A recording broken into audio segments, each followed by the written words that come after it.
Hello students, आज मैं कुछ इंपॉर्टेंट टिप्स लेकर आया हूं appeal, reference, review, revision, legal aid के बारे में। क्लियर? तो लीजिए, मैं अब आपके साथ अपनी स्क्रीन शेयर करने जा रहा हूं। Shall we go? ये देखिए, here comes my screen in front of you. Can you see my screen now? नहीं सर। Yes sir. दिखाई दे रही है? उनके नेटवर्क में बच्चे स्क्रीन सबको दिखाई दे रही है ना? Yes sir. Yes sir.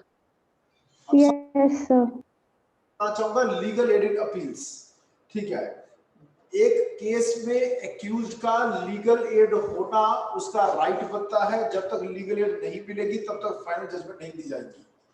यानी एक्यूज्ड के पास प्लीडर होना राइट है। ये फंडामेंटल राइट अंडर आर्टिकल 21 भी है और इंडियन कॉन्स्टिट्यूशन का आर्टिकल 39 ए भी बात करता है। और अपील करने के लिए भी, ठीक है, अगर कोर्ट इस बात को लेकर आश्वस्त है कि उसके पास मीन्स नहीं है कि अपने लिए प्लीडर कर सके, तो स्टेट एक्सपेंसिव प्लीडर मिलेगा।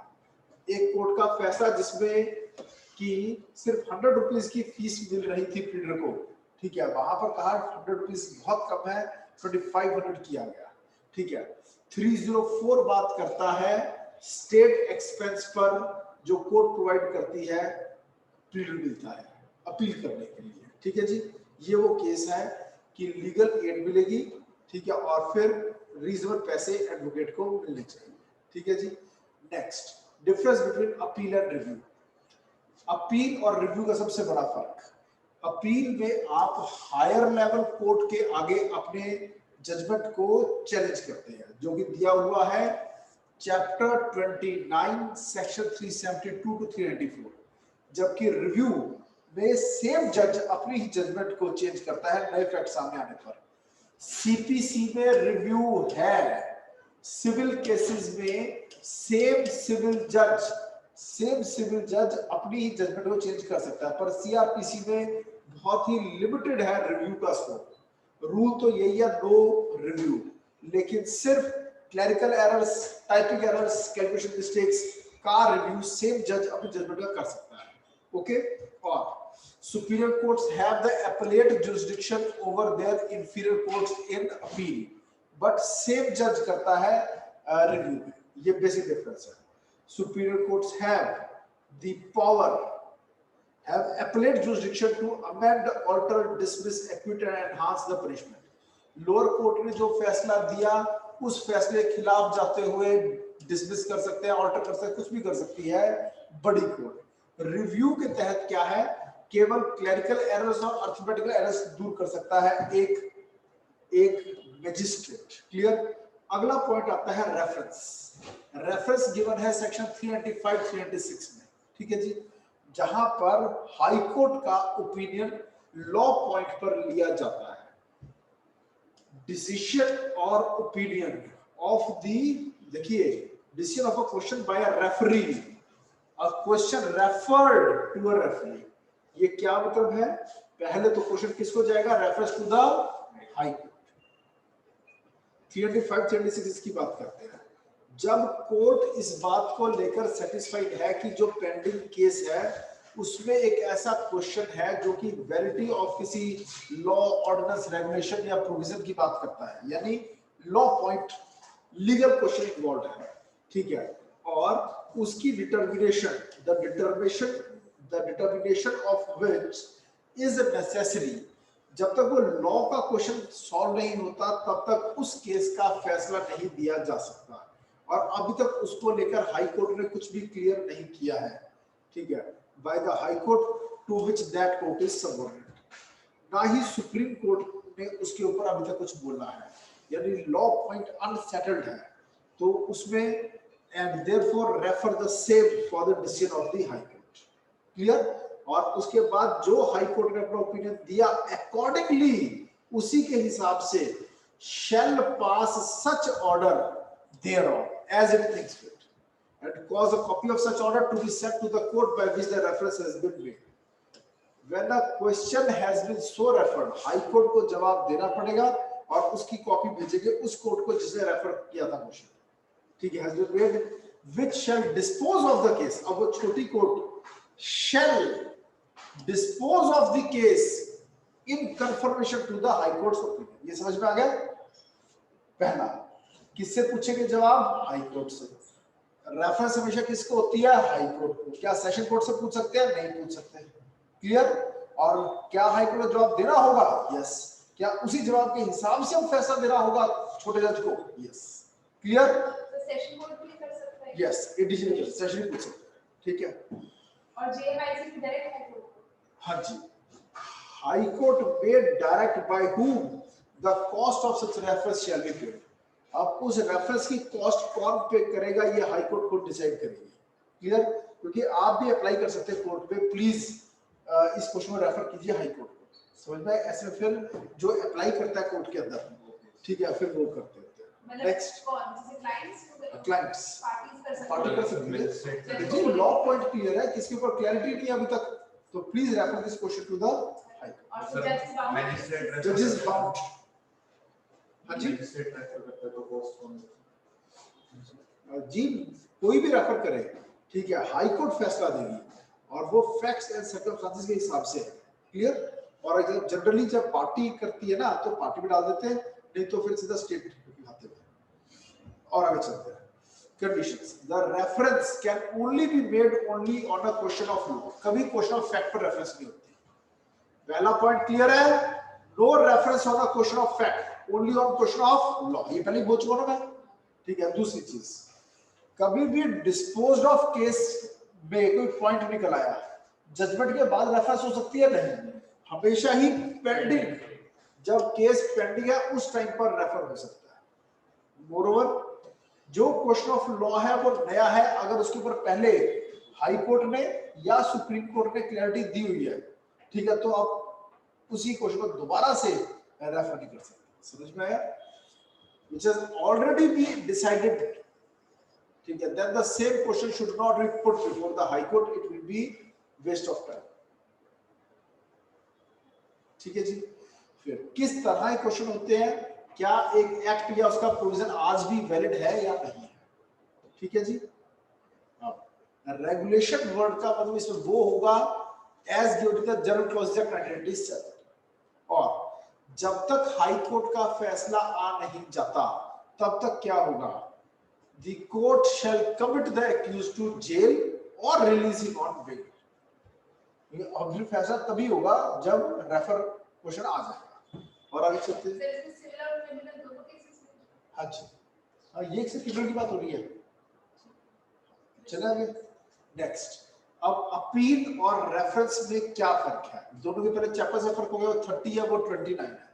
क्लियर? सेक्शंस का फर्क हो गया, जो रेफरेंस है 385 386 है, जबकि ये 372 से 394। ये तो बच्चों वाली बात है। ठीक है, अब आगे चलते हैं। अब सबसे मेन डिफरेंसेस ये है। पहला, right of appeal is a right conferred on the convicted generally and to the prosecutor state. लेकिन ये पावर केवल ट्रायल कोर्ट के पास है। आपके पास पावर नहीं है रेफर करवाने का, वो कोर्ट डिसाइड करेगा। ट्रायल कोर्ट क्वेश्चन भेजती है हाई कोर्ट को। समझ में आया? और यहां कौन करता है?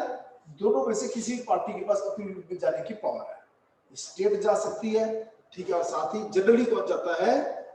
क्रिमिनल केस में एक्यूज करता है अपील अगेंस्ट कन्विक्शन। और आगे चलते हैं।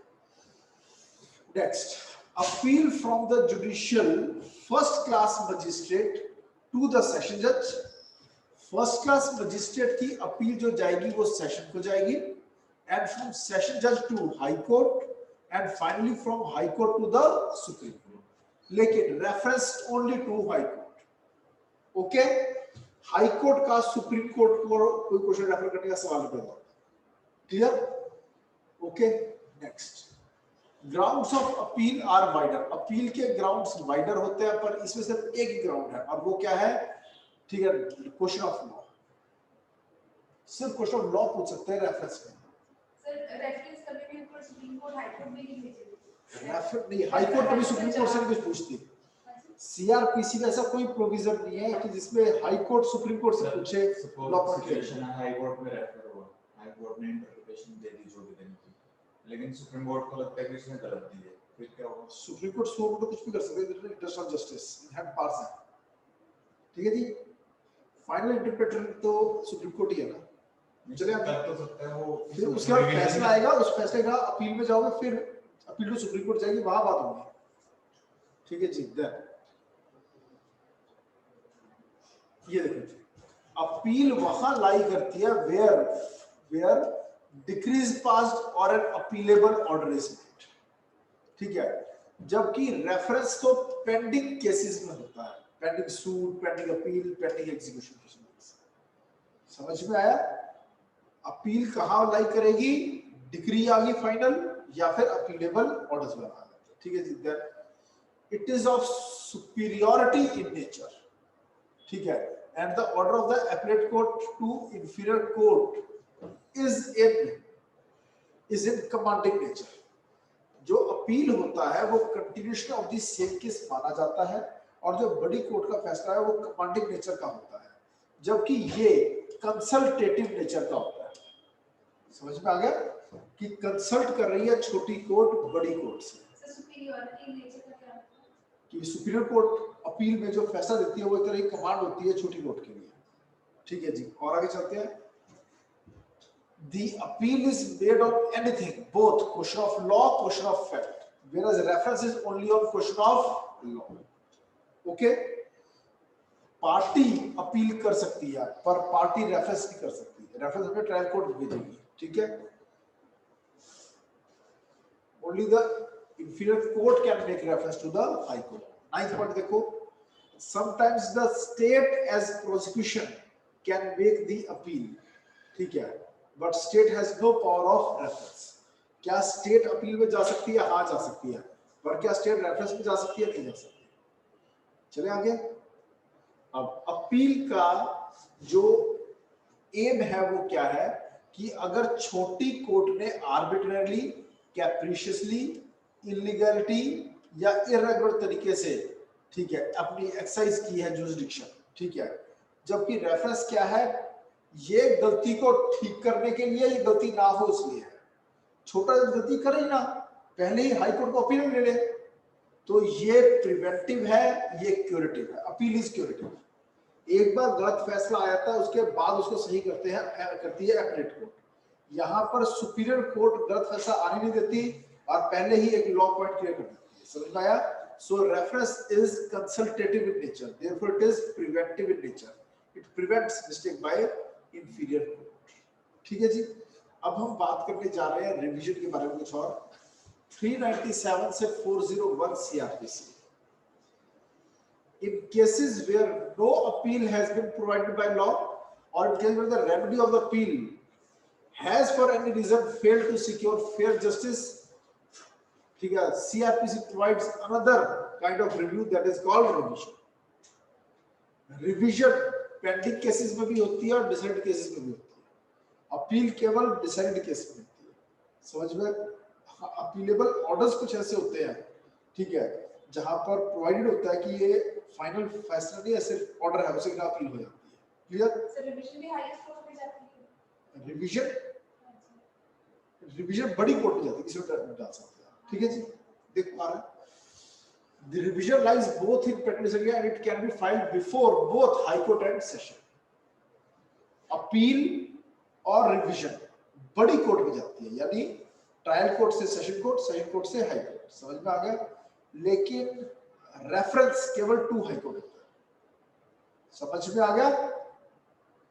अपील और रिवीजन दोनों एक लेवल बड़ी कोर्ट में जाती है। ओके, चले आगे। ऑब्जेक्ट क्या है रिवीजन का? To confer upon superior criminal courts a kind of paternal or supervisory jurisdiction. चलते हुए केस में जो छोटे छोटे बीच में फैसले आते हैं, ठीक है जी, इंटरमीडिएट लेवल्स पर जो फैसले आते हैं, जैसे सीपीसी में एक टर्म है इंटरलॉक्यूटरी ऑर्डर्स भी है, ठीक है, इंटरिम ऑर्डर्स भी है, तो उनके खिलाफ हमेशा क्या पड़ती है? रिवीजन। क्लियर जी? और आगे चलते हैं। In order to correct miscarriage of justice, तो इस तरह से सुपरविजन कर रही है बड़ी कोर्ट छोटी कोर्ट का। Justice arising from misconception of law, irregularity of procedure, neglect of proper precautions, of apparent harshness of treatment, which has resulted on the one hand in some injury to the due maintenance of law and order. समझ में आ गया कि खुद courts ने ही law की अनदेखी की है, तो वहां पर क्या राय करती है रिविजन। चले आगे नेक्स्ट, ये देखिए अब जो बड़ी कोर्ट है वो इंश्योर करती है अपने आप को with respect to correctness, legality, propriety of any finding, sentence or order recorded or passed, and as to the regularity of any proceedings of the inferior। छोटी कोर्ट ने कोई गलती तो नहीं की है, अपनी फाइंडिंग भी अपनी सेंटेंस में, तो उसको कौन ठीक करेगी, रिविजनल कोर्ट। चले आगे, अब कहां से रिवीजन की पावर पैदा हो रही है, 3 सोर्सेस। पहला 397 to 40, 395 396 बेसिक रूल्स दिए हुए हैं, 397 to 401 of CRPC, 227 of Constitution of India, and the power to issue the writ of certiorari, to certify or to quash। 3 जगह से रिवीजन की पावर आती है। Okay, next, power to call for and examine, यहां पे ये word है examine the record of lower court. क्या लोअर कोर्ट का रिकॉर्ड मंगवा सकती है हाई कोर्ट या सेशन कोर्ट जो रिवीजन की अपनी पावर्स यूज कर रही है? May call for examine the records. Revision दोनों से लाई करती है, सेशन में भी लाई करती है, हाई कोर्ट में भी। क्या वो रिकॉर्ड्स मंगवा सकती है इंफीरियर कोर्ट के? हाँ, जो उसकी जुरिडिक्शन के अंदर है रिकॉर्ड्स मंगवा सकती है।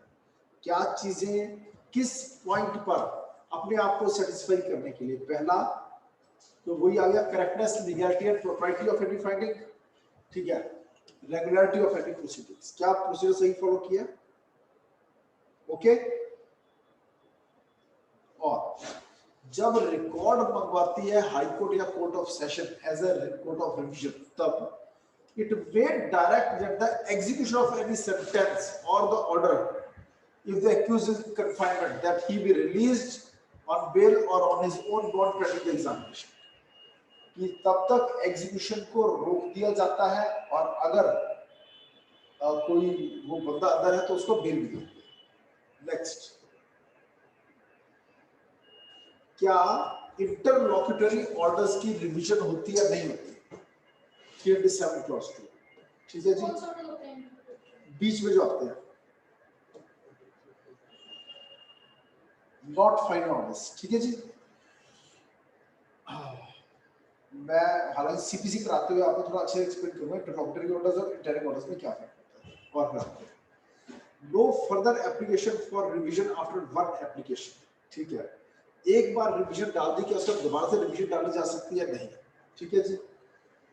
पावर ऑफ, हाँ जी, power of court of revision to order inquiry, power of court of revision to order inquiry, क्या इंक्वायरी हो सकती है इसमें? The revision court may make an order for further inquiry. Further inquiry entails supplemental inquiry upon fresh evidence। Inquiry में fresh evidence भी फिर लिए जाते हैं। और 398 CRPC is not co-extensive with 397 CRPC, but extends far wider, as the record can be otherwise be examined by the revision court without recourse to section 3। क्योंकि सारा record की एग्जामिनेशन जो है क्या केवल 398 में है? नहीं, 397 में उसको ये पावर देता है। ओके, अब क्या सेशन जज की पावर भी है रिवीजन की? वो भी है 399 400।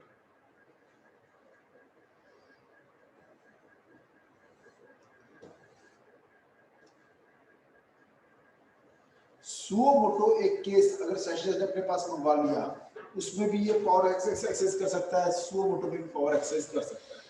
may exercise all or any of the powers which are exercisable by the high court under section।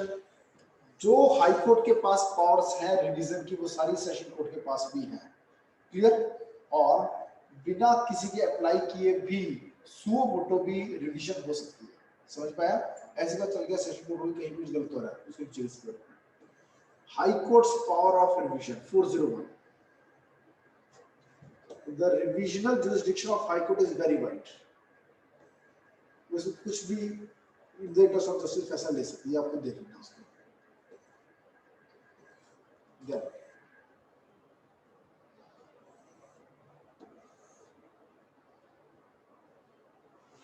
इस टॉपिक का गहराई में जाने लग गया। ये प्री पॉलिटिक्स में करा रहा हूँ, इसलिए इसको थोड़ा फास्ट करूंगा, ठीक है जी।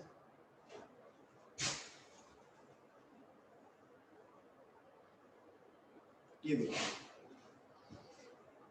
रिविजनल जुरिस्डिक्शन के ऊपर क्या क्या हमने एम्बार्गो मतलब स्टॉप्स लगा रखे हैं। ये देखिए इस तरह पॉइंट्स करेंगे इसको।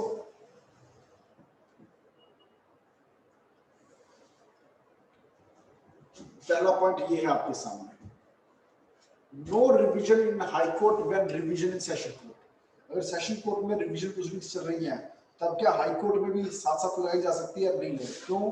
क्या आपका दोनों के उल्टे फैसले आ जाए। क्लियर? फिर opportunity to a party of being heard मिल सकती है, हाँ मिल सकती है। Then an acquittal cannot be converted into conviction in a revision। ठीक है जी। देन क्यों? क्योंकि रिवीजन दूसरे दफे सुनवाई का मौका नहीं मिला ना। Then party having right of appeal can not apply for revision. Revision वहां है जहां अपील नहीं हो सकती, पर जहां अपील हो सकती है, ठीक है, वहां रिवीजन नहीं होगी। Clear? Then no revision in relation to an interlocutory order, ये भी बता बैठा, ठीक है जी। कन्विक्शन को एक्विटल कर सकते हैं रिवीजन? उल्टा हो सकता है, उल्टा हो सकता है। एक्विटल कन्विक्शन नहीं हो सकता। क्यों? ऑडी अल्टर पार्टी में रूल लग जाएगा। नेक्स्ट सर इसमें दूसरी पार्टी भी अपील होती है, एक ही पार्टी रिवीजन डालेगी तो दूसरी पार्टी को मौका ही नहीं मिलेगा। इनहेरेंट इलीगलिटी को रोकने के लिए होता है ना, पर वो चाहे तो फ्रेश इंक्वायरी करके दूसरी पार्टी को बुला सकते हैं।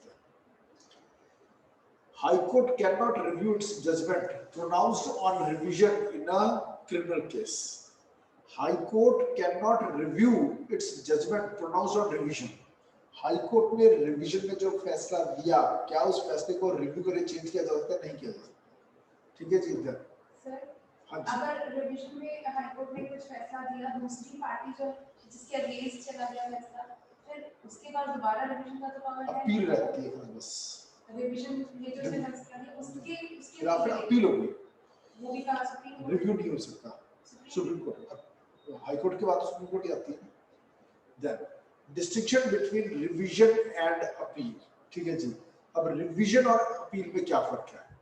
ये 387/401 में आ गया, ठीक है। ये सेक्शंस और चैप्टर डिफरेंट है, पहली बात। दूसरा, रिवीजन होती है कौन? सेशंस जज और हाई कोर्ट।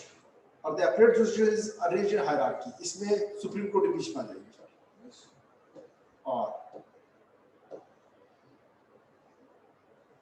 अब रिवीजनल जुरिस्डिक्शन इन्वोक हो सकती है कैसे कैसे? सुओ मोटो, ठीक है। अपील सुओ मोटो नहीं होती, रिवीजन सुओ मोटो हो सकता है। And application of the agreed party भी हो सकता है। इसमें एग्रीड पार्टी को ही पावर दी हुई है अपील के अंदर। क्लियर? क्या प्रोसिक्यूशन में अपील में जा सकती है? हाँ कर सकती है, कुछ केसेस में उनको पावर दे रखी है, ठीक है, for enhancement of punishment. Clear?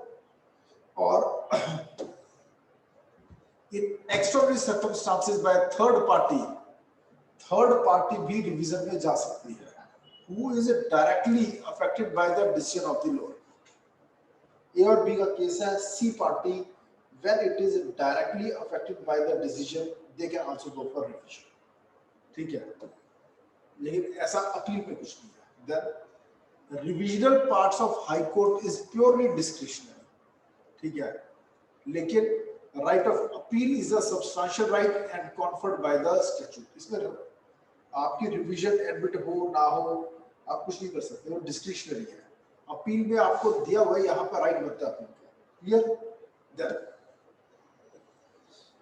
an application for revision when lies to session judge, then thereafter the high court can entertain such application that is on the decision of session judge.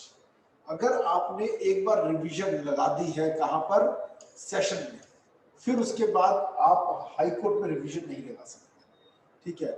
The applicant has only one choice, either to prefer to session judge or to the high court. लेकिन इसमें ऐसा नहीं है. इसमें देखो, the applicant can approach any court one after one according to hierarchy of the courts. पहले अगर session में अपील डाली है, उसके बाद हाई कोर्ट में अपील डाल सकते, पर पहले अपील हाई कोर्ट में डाल दी, फिर आप सेशन में आ सकते, ठीक है जी. ये देखो, as stated in point number 2, the applicant can approach any court one after one according to the hierarchy. Fair. In revision, high court can convert an acquittal into a conviction, ठीक है जी. इन revision high court जो है वो acquittal को high court can not convert acquittal into conviction, vice versa कर सकता है, जबकि अपील में high court can convert acquittal into conviction. Appeal में एक्विटल टू कन्विक्शन हो सकता है, रिवीजन में एक्विटल टू कन्विक्शन नहीं हो सकता. क्लियर? चलिए आगे. अब रिवीजन की पावर जो है वो वाइडर है, जबकि अपील में पावर जो है नैरो है as compare to revision. Because under revisional jurisdiction, the High Court can correct even irregularities or improprieties of procedure, improper procedure, ठीक है. तो इसलिए वाइड पावर है रिवीजन में, ना कि अपील में. और आगे चलते हैं. In case of revision, it will interfere if it is brought to its notice that there has been miscarriage of justice. अगर miscarriage of justice है तो वहां पर revision लाई करेगी, ठीक है. In case of appeal, the High Court will interfere if it is satisfied as to the guilty of the accused, ठीक है जी. Then अब revision में accused or the other person must be heard either personally or through his pleader in case an order to his prejudice is to be passed. अगर उस बंदे के खिलाफ फैसला को जा रहे हैं तो ऑडियो अदर पर्सन लग जाएगा, तो उसको सुनना जरूरी है. लेकिन appeal can not be dismissed without affording the appellant or his pleader a reasonable opportunity of being heard. देखो सिमिलरिटी वाला पॉइंट आ रहा है. सब सुनो. रिवीजन में एक्यूज्ड या अदर पर्सन जिसके खिलाफ कुछ एडवर्स फैसला आ रहा है तो must be heard either personally or through his pleader if some order to prejudice to that person is going to be passed. Clear? और अपील में जिसने अपील फाइल की है उसको सुने बिना उसकी अपील कभी भी क्या नहीं होगी, डिसमिस नहीं. और आगे चलते हैं. रिवीजन में रीट्रायल का ऑर्डर हो सकता है, पर अपील तो होता ही कंटिन्यूएशन ऑफ द ट्रायल है, ठीक है. तो generally in an appeal no retrial is ordered. Okay, generally हो सकता है इसमें भी, लेकिन generally retrial is not ordered. Okay. अब ये भी करना है रेफरेंस रिवीजन किसमें, ऊपर वाला पॉइंट. हाँ, अपील में हो सकता है पर जनरली होता नहीं है. अगर स्टार्टिंग पॉइंट से ही चार्ज फ्रेम से गलती है तो पूरा ट्रायल एग्जीक्यूशन फिर रीट्रायल स्टार्ट हो सकता है. Next, distinction between reference.